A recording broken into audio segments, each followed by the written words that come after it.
Hello,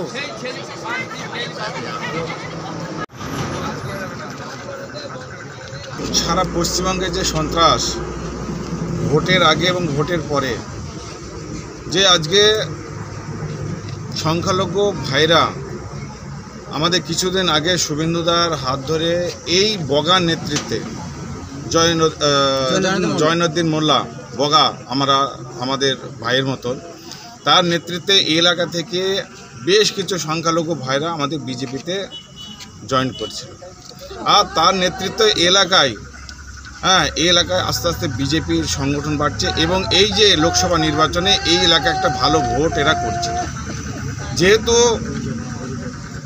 তারা আজকে TMC যে গুন্ডা বাহিনী, টিএমসির নেতৃত্ব আর টিএমসির দলদাস, আজকে পুলিশ প্রশাসন তারা বুঝে গেছে যে আজকে টিএমসি এই কৃষ্ণনগর লোকসভায় হেরে যাচ্ছে।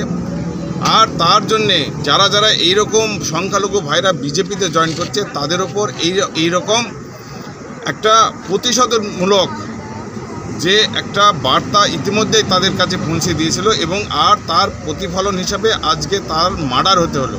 ঘটনাটা বলতে আমার ভাই এখানে ক্যারাম বোর্ড খেলছিল। ক্যারাম বোর্ড খেলার সময় এই গ্রামেরই এক তৃণমূলের এক বড় গোষ্ঠী, মানে তারা হচ্ছে ক্রিমিনাল, তারা অ্যান্টি সোশ্যাল, তারা এসে আমার ভাইকে এখানে পরপর দুটো গুলি করার পরে আমার ভাইয়ের মাথাটা কেটে নিয়ে চলে যায়। একদম দিবালোকে এখানে প্রচুর মানুষের জনসম্মুখে কেটে নিয়ে চলে যায় এবং তারপরে গিয়ে আবার ফের আমাদের অন্যান্য ভাইদের বাড়িতে গিয়ে ফের বোম চার্জ করে।